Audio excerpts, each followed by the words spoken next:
And then I went to jazz school for 1 year. Mm-hmm. And then I went to do this scholarship in Cuba. And then I moved to Stockholm when I was like 22. And that's when I had been writing songs and playing in different constellations, you know, just a little bit. But that's when I was like, I'm going for music. Of course.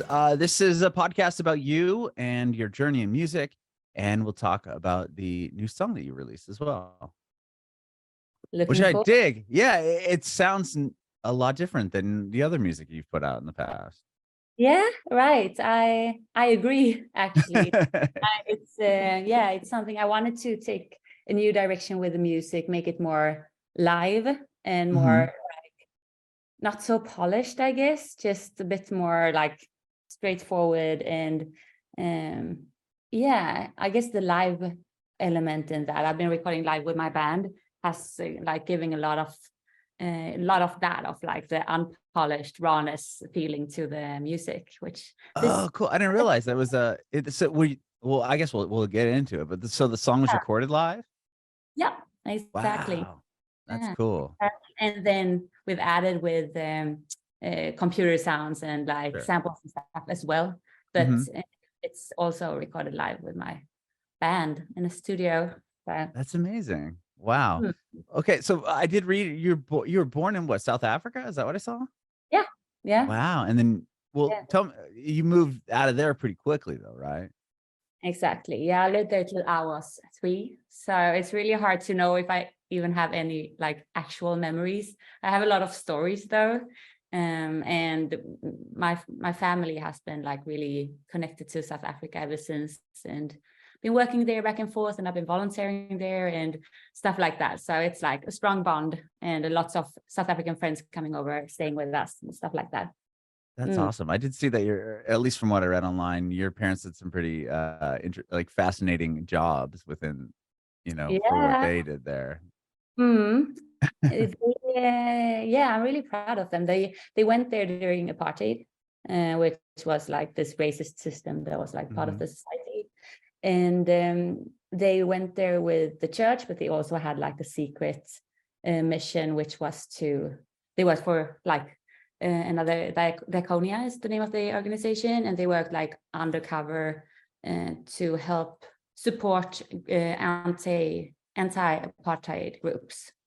And so they tried to and then through these organizations support these anti-apartheid groups with money and just whatever support they needed to help to get out of that weird system going on. For sure. But to kind of have that side like undercover gig at the same time, I thought that was like really fascinating. Yeah. Is that what took you guys to then Sweden? Was it their job? They just needed to get out of there, or what took you? No, it was really because my older sister was 1 year when they moved there, and then I was born there, and also my younger sister. But then my older sister turned 7 or 6, so she had to start school, and they were in the like thoughts of maybe it's time to get back to Sweden anyways. And then it was like, let's let her start school in Sweden, as we know that we're moving anyways. So it was family matters, I guess. Sure. Wow. Okay, so do you come from a musical household? Like having 2 siblings, does anyone else do music in your house? 3 siblings, actually. Yeah, they all, we are 4. 4, okay. Exactly. They all, like everyone can sing in my family, I'd say. And we've always been like singing a lot at home and, in car rides and stuff like that. And my younger siblings can play some instruments too a little bit. And my dad always wrote little songs and stuff, but it's always, none of them do it like professionally. That's me who have been taking that step of like approaching music and trying to do it as a full-time job. Okay. So that's been a journey. Like, honestly, I had no contacts whatsoever. But I do come from a musical family per se, and like singing in church and stuff like that.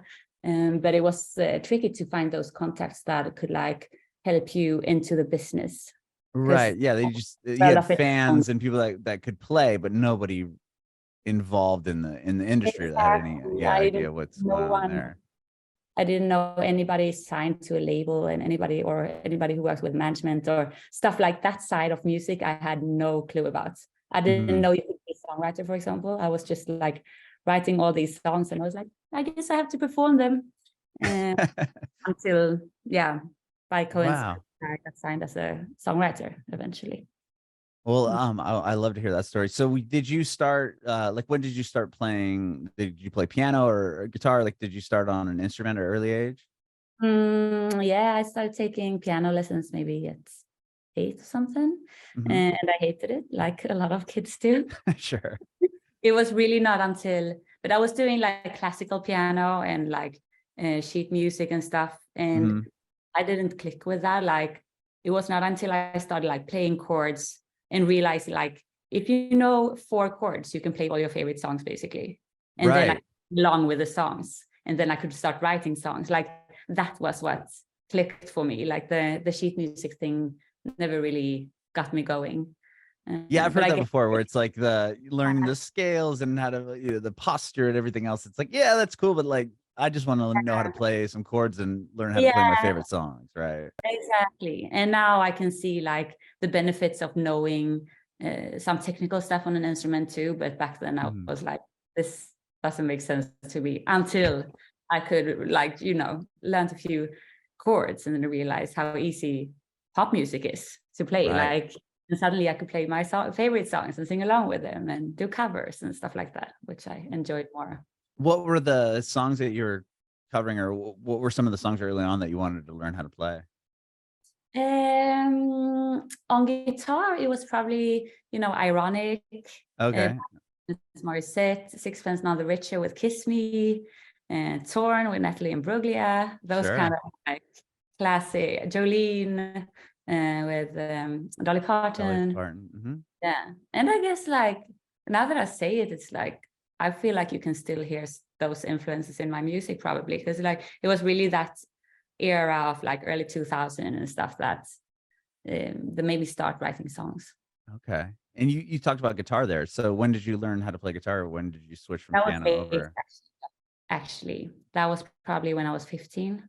So I've never taken guitar lessons. I've just, that's something I figure out myself. Oh, actually I have, because I went to Cuba and I got like scholarship to go to Cuba, and that's guitar lessons there. Yeah. How old were you then? Was that later down the line? Yeah, I was 21. Oh, okay. So yeah, a handful of years later. Well, so at 15, when you get the guitar, like prior to that, when just on piano, when you were learning how to play, when did you start writing songs? Was it at around 15 when you learned guitar? That's probably when I wrote like my first, a full song, a full pop song. But I've always been writing like little snippets, like songs that I wrote when I was like 6 years old, or I don't know, 7 maybe. I don't know. Wow. Hard to know exactly, but I still remember those. It's little melodies and some cute little lyrics. That's cool. When you start writing like your first full songs and stuff, did you know, like, were you showing them to people? Was that something that you wanted to do? Did you know, like, okay, this is really cool, this is fun, I want to do this. If I could do this as a career, that this would be what I want to do? I think it was basically from being 15, around that age, that I decided I was like, I'm going for music. That's what I'm with. And so I've known that for a good while. And my dad, he used to tell me, like, I always, like, when I go for something, I go for it properly. So like, until I was 15, I was like a horse girl. So I was like riding horses every day and just like doing that thing. Like if the rain was pouring down, I would still go out on my bike and ride to the stable and stuff. And then from like 15, I was like all in music. Hyper focused on music. Got it. Yeah. Not to that lane though. So were you showing people your songs, or did that come later too? Yeah. I mean, those first songs that I did, like from 7 till 15, maybe not so much showing, but from 15, I also started playing in bands. Oh, okay. Yeah, a little bit. Yeah. What was that like? I mean, joining a band, did you write the songs? Were you the singer, or was it just with friends at school? Yeah, it was like friends at school, but it was mainly cover bands, to be honest, to start with. And then slowly tried to incorporate songs, like my own songs. But I guess that properly came around a bit later, maybe 20, when I actually had my own band to like perform and stuff as well. Or maybe Okay. yeah. Were you going to school at that point? Like, did you go to school for music? Or tell me kind of what happened out of high school or whatever into like 16, 17, and then into joining this Yeah. band or starting this band? So, I mean, I feel like I've done a few things. When I was in the high school, I went to Barcelona, and that's where I Wow. recorded first demos. And Oh, then so you were writing in, that was still in high school then? That was before the band. right after. Oh, right Yeah. after. Okay. Yeah. Wow. Okay. And then I went to jazz school for 1 year. Mm-hmm. And then I went to do this scholarship in Cuba, and then I moved to Stockholm when I was like 22, and that's when I had been writing songs and playing in different constellations, you know, just a little bit, but that's when I was like, I'm going for music. But even then, it took me a bunch of years before I was actually signed. I got signed. I got my first contract as a songwriter when I was 26, which is kind of late in a industry where everybody is like, I don't know, obsessed with age. Right. Maybe I feel like there's so many examples of like, you don't have to be 15 to be successful, but I felt very old. Yeah. And that's true. I also went to music writing school, and that's actually the most important one. It's called Musikmakarna in Sweden. And it's cool that there's a lot of good writers from Sweden, and I'd say 50% of them have gone to this school. Really? Yeah, there's huge writers out of there. I mean, Max Martin and, you know, yeah. Oh, you know the of biggest, this school? Yeah, biggest. I don't know about the school, but I know that there's some of the people that have wrote the biggest songs on the planet came out of there. Yes, yeah. It's a really big songwriting community in Sweden. Obviously, like you said, Max Martin and those guys, and yeah, there's a lot of people. I could sit here saying names for a long time, but that school really opened a door. And what was I going to say? I'm like losing the thread. Oh, no, I was just asking, like, okay, so you went to that school, and is that kind of what got? Oh yeah. I mean, from like, how'd you get to the next point? Yeah. Like, that's when I got signed. Like the first year at that school, I got signed, and then I started, you know, songwriting. Okay. And how did that happen? Did somebody hear something that you were doing, or were you making demos and trying to, you know, perform or shop them around to people at the school, or like, how did that happen? I did that thing of like making demos and shopping them around to just, you know, everybody at every label for a long time too. I also sing in the streets. Oh yeah, like busking. Busking, exactly. Did that for quite a bit as well, and nobody noticed or cared for many years. But then eventually I released a song independently that somebody heard at 10 Music Group, who also has Icona Pop and Elephant, Zara Larsson, a bunch of cool artists. And that's when I got signed as a songwriter. And 6 months later, I had written Lush Life for Zara Larsson. So when I got signed, I feel like it opened up very quickly. It was just like, as you can hear, I feel like there's so many threads to talk about, like before those years, like just trying every single possible angle to how to approach music, because I did not have a clue on how to do it. Like I just everything.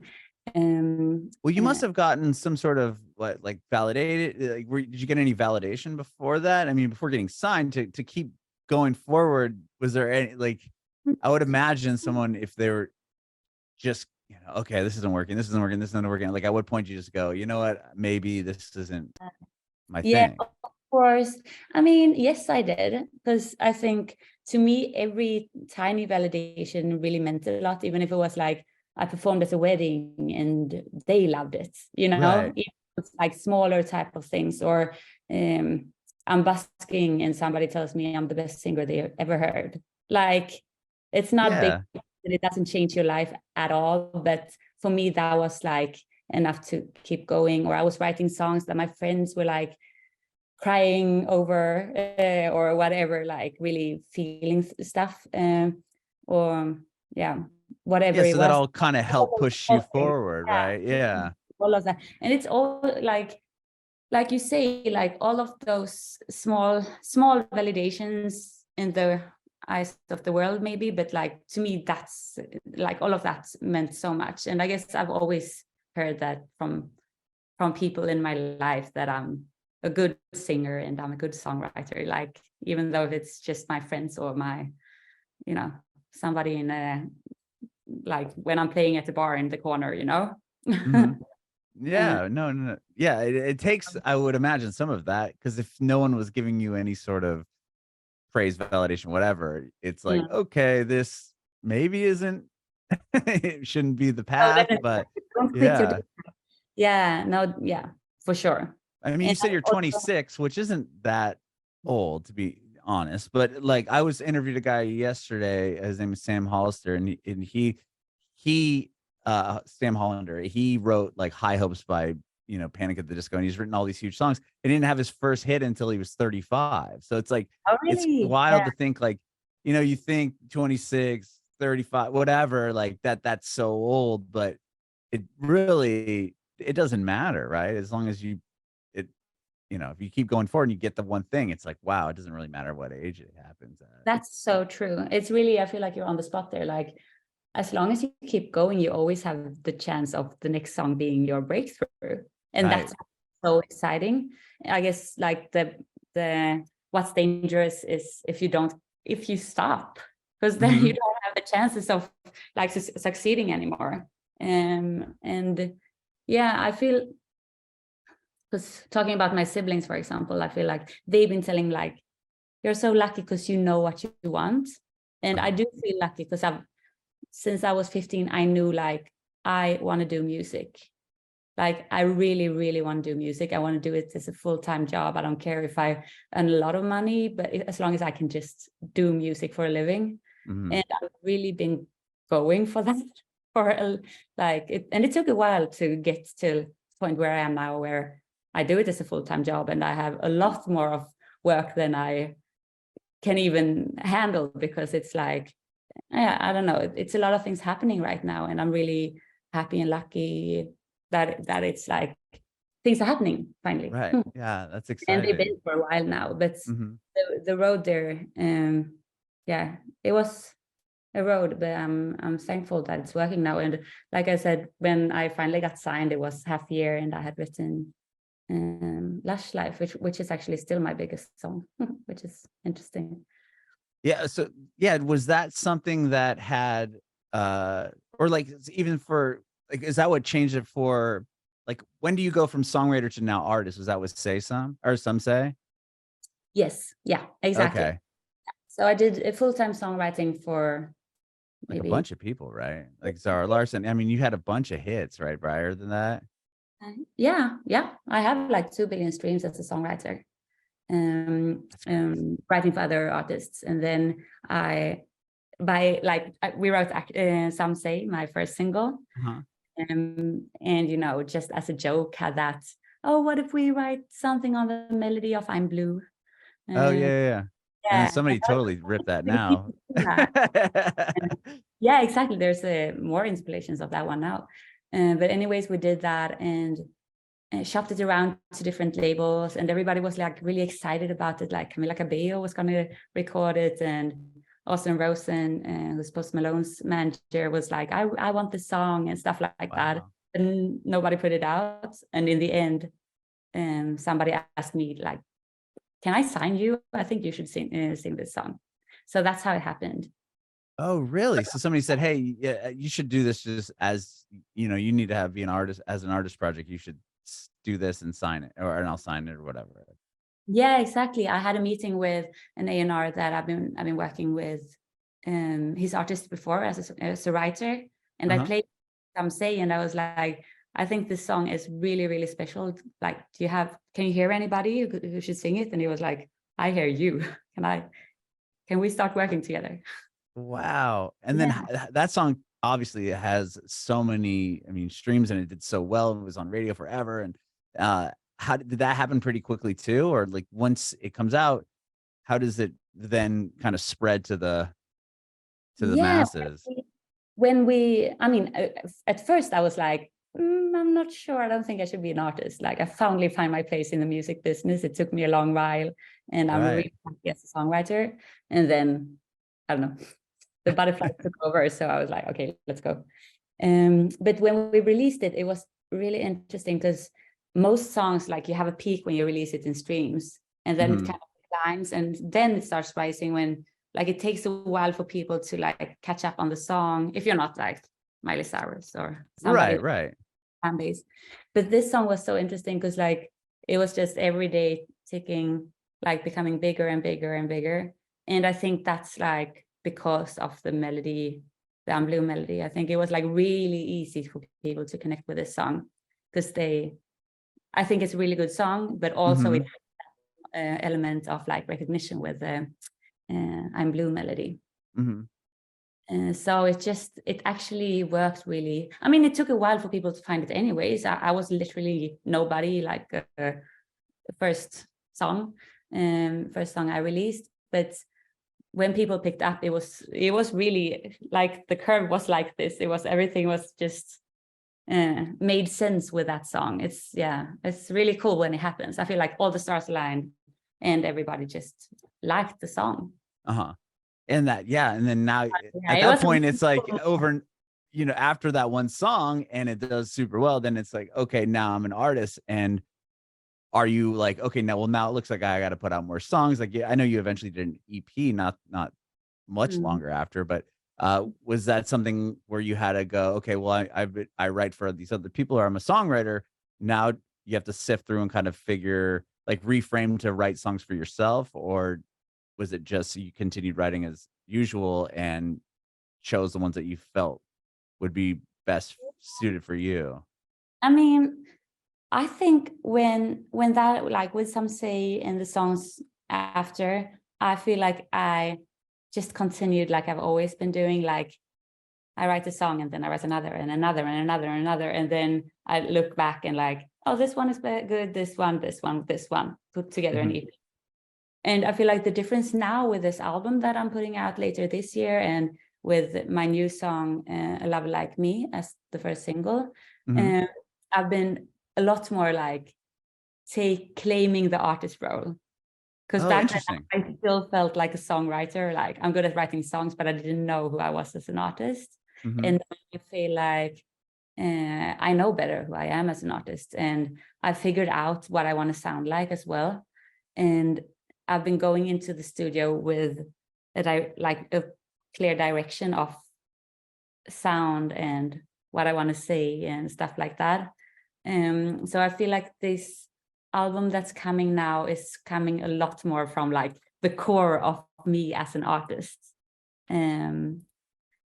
If I would, that's the way I would. Instead of like being like, okay, I'm a songwriter, I'm gonna write. Okay, this would work for me. I'm gonna use that. It's like you're going in knowing this is how I want it to sound. This is what I want it to look like, and as an artist, right? Yeah, exactly. And did you? So that's a big difference. Well, I want to hear about you. Older one, yeah. Yeah, well, with A Lover Like Me, you said it was earlier. You were talking about how it was recorded live with the band, and so this is a totally different way of writing and recording for you, it sounds like. Yeah, exactly. And it's also a choice that I did this record with Daniel Ledinsky, who's the producer I'm doing the whole album with. Did Habits with Tove Lo and Rihanna, and he's a really great songwriter. But one of the decisions we made early on was to get the live element in the music. And that's, for me, it's also a way to separate, like, this is Nea, and this is when writing for other artists. Like, with Nea, I go into the studio and I record with my band, and I have these things I want to say, and I have these reference for the sound. And when I write for other artists, the process is like, I don't go in with a band, then it's in more like a normal session setup, obviously. So yeah, I mean, I it's interesting that you decided to go. I mean, I love the sound of the song. Like we said earlier, or I said earlier, was just that it sounds a lot different than what your past songs. Like there's like a drums that come in. It's a faster song, and like is that kind of like what was? I'm sorry. Live horns and stuff as well. Yeah, I was gonna say, yeah, there's horns in it. And was this vibe that's gonna kind of go throughout the album, or like have you when it came to that song, like what kind of started off, like when you said you had this idea, like, okay, I know what I want my sound to sound like, and you're working with the producer, and then it kind of goes this way. Was this the first single or the first song that kind of sparked everything? No, it wasn't. I guess it's like a lot of the songs are live and all of that, but I guess this one is more rowdy than all of them. Okay. Some of them are a bit more, you know, like Fleetwood Mac or that kind of like live with like soft, more chilled pop in a sense, chilled live or chilled organic pop, whatever. And some of them have like more like lo-fi hip hop beaty drums like that. So it's not like it's super clear like every song sounds like this. I guess the 2000 era influence is like overall for them. And then it's a few different directions.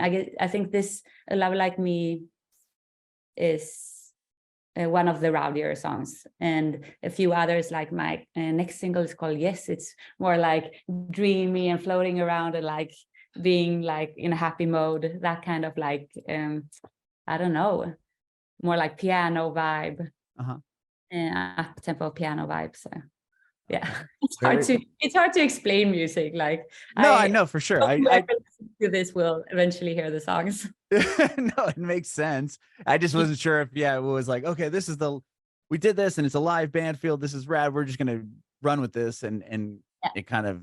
But it sounds like it's just, you know, that just happened to be one element of what will become the whole album.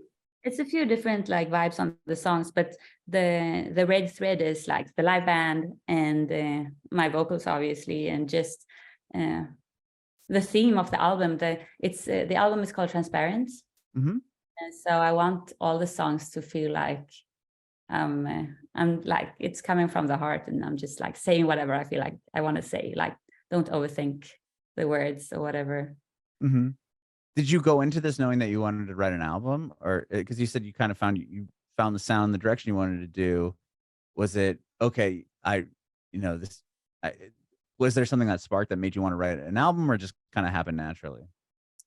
Yeah, it felt like the right timing to write an album, and I mean, in one sense, I guess that's a bit old school, because people don't listen to albums anymore. I listen to albums, and I wish that more people put them out, because there's something to be said about listening to something as like a full project, and even track listing. I love like the placement of songs, like why you would have put this song at number 3 versus, you know what I mean? Kind of like the scheduling of it. I love that you're into that. And for me, I feel like it's a really important step, because I've never in my life done a body of work like that, and I just feel like as a musician, it's something I really want to do. Go in and find that red thread, and like doing a body of work, and hopefully, you know, touring with it and stuff like that I actually haven't done with Some Say. Like, it was such a big song, but it was during the pandemic, so I never got to play live. Oh, I didn't realize it. So that the song actually started to happen during the pandemic. I know you put the EP out in 2020, but I didn't realize that the song was blowing up as the pandemic was happening also. Yeah, that must have been rough. Yeah, it was. And it also was a huge relief. It was like the both ways, because like I said, I never had like the ambition to become an artist. So when Some Say blew up, I was pretty overwhelmed. And the thought of like playing live was really, really like super nervous to me. And I felt pretty scared about it. So when the pandemic came and I couldn't play live, all I could do was like, live stream. So maybe play at a radio show or stuff like that, like not meeting the audience kind of situations. Yeah. I was kind of relieved that I didn't have to step out. Whereas now I'm really looking forward to step out on the stage and meet an audience. So for my career, it was a bad move, but for me personally, I was kind of happy that I didn't have to slowly ease back into it. It sounds like, because I mean, you were talking earlier about busking and playing live, and so it's not like you're not natural at it or you've never done it. It's just kind of like easing. You kind of got a chance to ease back into it. Sounds like it's true. I have been busking and doing those things, but it felt like it was such a long time ago. Yeah. Are you still writing for other people? Are you still doing songwriting or mainly focusing on your own project? I'm really trying to do both because I enjoy writing for others so much. And so, of course, my album has been taking a lot of time to do, but I'm also writing for others. I'm actually do you know of Songland? Yeah, I do. The show, it's the television show. Exactly, that Ryan Tedder was like in the panel and stuff. So I'm doing that right now in Sweden. So really? Like the professional songwriter. So right now I'm actually working a lot with other artists because in this program we're like.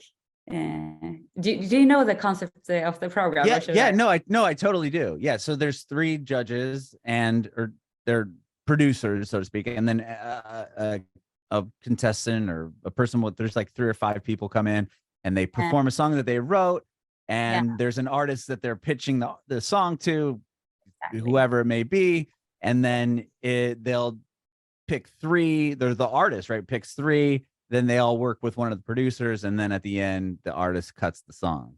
Exactly. So are you one of the producers that gets to work with the artist, or like what is your role within the show? Yeah, exactly. One of the songwriters, producers. Like, wow. So tweaking these like up and coming songwriter song into hopefully perfect for the artist. Like that's my job, to make that. Try to make that journey for the song to become like perfect for this. Whoever artist is in the specific program. That's exciting. Wow. Wow. So you get to work a very like songwritery mission. And you get to work with whatever artist is coming in, and you know that people are probably great songwriters if they made it to the point where they get to perform on TV. Yeah, exactly. It's been a really exhausting and really fun journey so far. I just yesterday finished the final session for this. So, have they started airing the season yet, or no? No, it's actually it's 1 more week of filming, and then it's airing in end of March, and then for 6 Friday nights throughout. Wow, are they all, like are the artists all Swedish artists that you're writing for? Yeah, like the whatever the actual artist that gets the song. Yes, exactly. They're all Swedish. I'm thinking if you would know, maybe Tove, the girl who sang "Come along with me." Oh yeah. Oh, so she's one of them. Yeah, she's one of them, and Cornelia Jacobs. She won the Eurovision. Oh yeah. I know who that is. For the sunrise. Yeah, and that's then cool. You like really big Swedish artists, but they sing in Swedish, so you probably wouldn't know. I'm just one follow-up question on this. I'm just curious, how many of the songs that come in are in English, or are they mainly in Swedish when you on the show? Yeah, exactly. It's really been like depending on what the artist is focusing on. Oh, okay. Like what decides what language the songs, what songs will be picked. But in this specific season, I think probably 50-50. Really? So if the artist wants the song in English, then that whole episode will be songs in English. Exactly. Cool. Yeah. That's really awesome. Yeah, for example, she only sings in English. Mm-hmm. And Tio, for example, she sings actually both. So she's been getting both Swedish and English songs pitched to her. Interesting. Mm-hmm. That's really, really cool. Hopefully I'll be able to, I want to find it here. Maybe I can get it on streaming or something. Yeah. Yeah, I mean, that'd be cool if it traveled all the way to the US. I'm just gonna charge my. Oh, good. I just have one more question for you. I've already taken up too much of your time. I just want to. That's really fascinating that you had an opportunity to, or you're doing that show. That's really cool. Yeah. It's an adventure. I've never done. I mean, I've been performing in TV, but I've never done anything like that of like doing a full season of a TV show. Right. Are you very like, is there like, there must, because on the one here in the States, it's like, it seems like there's a real tight time crunch, right? You get the artist, you get your songwriter that you're working with, and it's like, you have this many hours to kind of figure something out. Is that pretty hectic? Oh, I didn't know they had like a certain amount of hours to figure something out. I don't know if it's hours, but it feels like maybe they go like, there's like a short time period that it feels like, it's not like, okay, we get a month to figure this out. It's like, they got to make it quick for the episode. Yeah, exactly. No, it's all moving really fast, but I'm not sure about the timeline in the American one, but I would think we have a little bit more time, but it's even with a little bit more time, it's like so hectic. Like it's been so much work. Honestly, I didn't realize how much work it is to, figure 6 songs out at the same time. Like that's been my work for 6 different artists, and just like, you're doing it all at the same time, like just throughout the week you get different people. So it's not even like, okay, this week we're going to do this person, you get the week to work with them, and then next week we're going to start the new artist. It's like we're filming everything, and these are your 6 people go write 6 songs. Oh wow. So the past 3 days I've been doing 6 sessions and filming 10 hours a day for 3 days, and 6 different artists and 6. That's a lot. But it's been really fun. I mean, all of these opportunities is like, it's hard work, but it's like so much fun. So it's worth it. Like you just got to sleep afterwards. Right. Wow. Yeah, you are busy. Well, I appreciate you making time to do this interview with me today. Of course. Thank you for having me. It was really great. Yeah. I have one more question before I let you go. I want to know if you have any advice for aspiring artists. Artists or songwriters, or both? Either, both.